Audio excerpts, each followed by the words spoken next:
Meron tayo ditong napakasarap at paboritong-paborito nating tuyo. Hindi lang natin basta-basta itong ipiprito.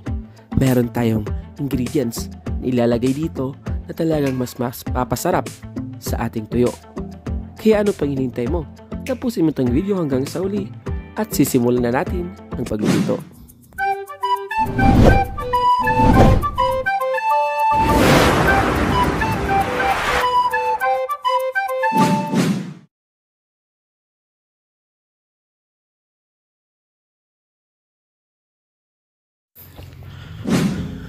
At para sa ating unang procedure, buksan natin yung ating induction cooker. And then, painitin natin at maglalagay tayo ng ating oil. Ayan, damihan na lang natin. Kailangan talaga na maraming ating oil. Buksan na lang natin yan. Kasi, ipiprito muna natin yung ating tuyo. So pag mainit na ay pirito na natin yung ating tuyo. Ang ating ginamit dito na tuyo, ang tawag sa amin dito ay yung ating tamban. Hindi ko lang alam kung anong tawag dyan sa inyo. Comment down below kung anong tawag sa tuyo na ito.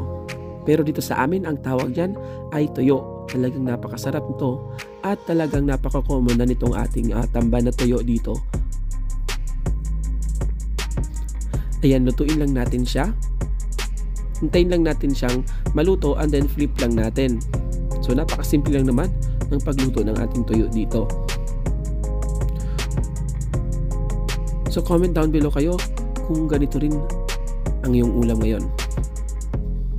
Ayan, so ile-level up natin dito yung ating simpleng tuyo, yung ating napaka-paboritong tuyo sa isang napakasarap at restaurant style na recipe.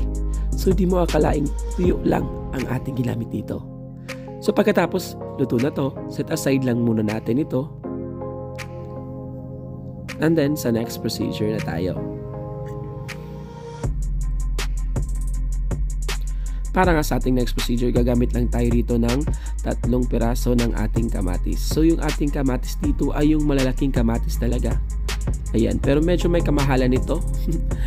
Nabili ko lang ito sa supermarket store. Pero kung meron kayong maliliit lang na kamatis, ang gagamitin nyo dito ay 5 hanggang 8 piraso ng maliliit na kamatis.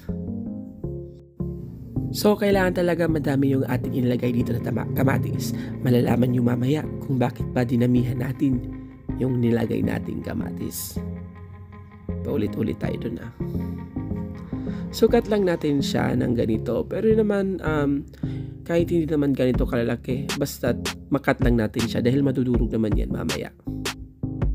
Ayan, siguraduhin lang natin ha guys na nahugasan natin ng maigi yung ating kamatis. Pwede naman tanggalin nyo yung buto dito kung ayaw mo sa mabutong kamatis. Pagkatapos ay set aside lang muna natin.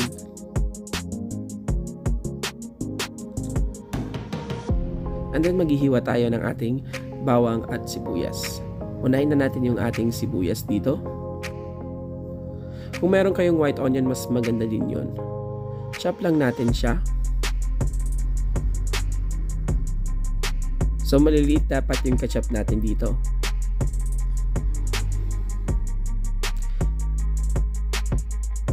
And then meron tayo ditong 4 cloves ng ating garlic.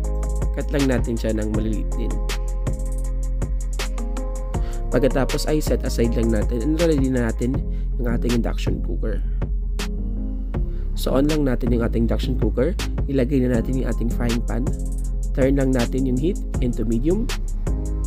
And then maglalagay lang tayo ng konting oil kasi magsasautay tayo.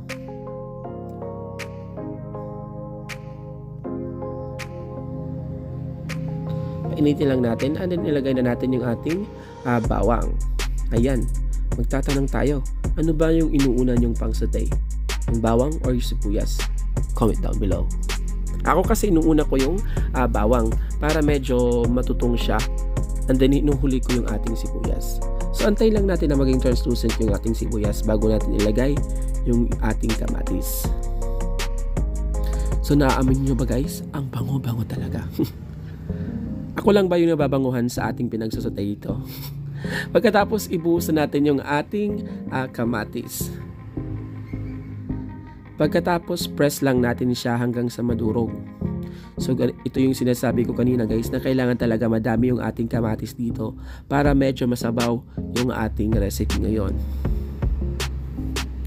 Pagkatapos ay isisison lang natin siya ng ating salt at pepper para naman may konting lasa siya guys. And then mix lang natin.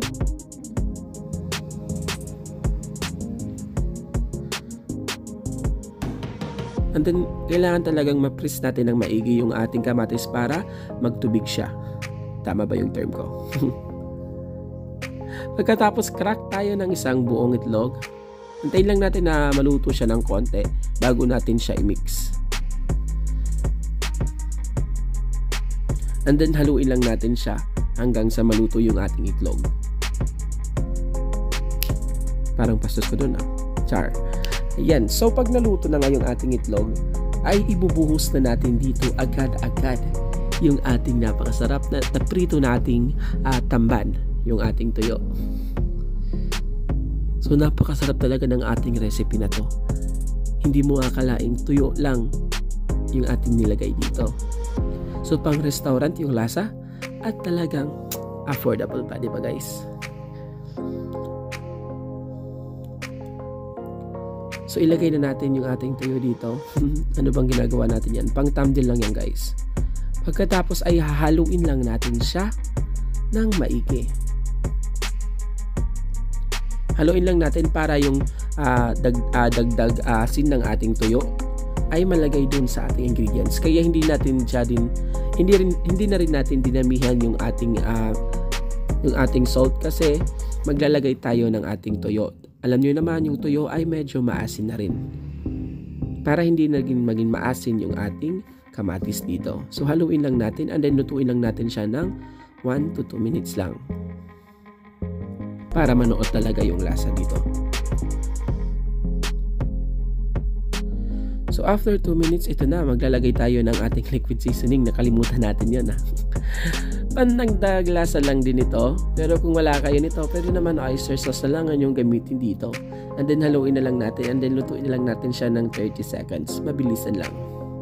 Dahil luto naman yung ating tuyo, hindi naman kailangan na matagal yung pagluto dito. Pagkatapos ay ilalagay na natin siya sa ating serving plate. Diba napakabongga?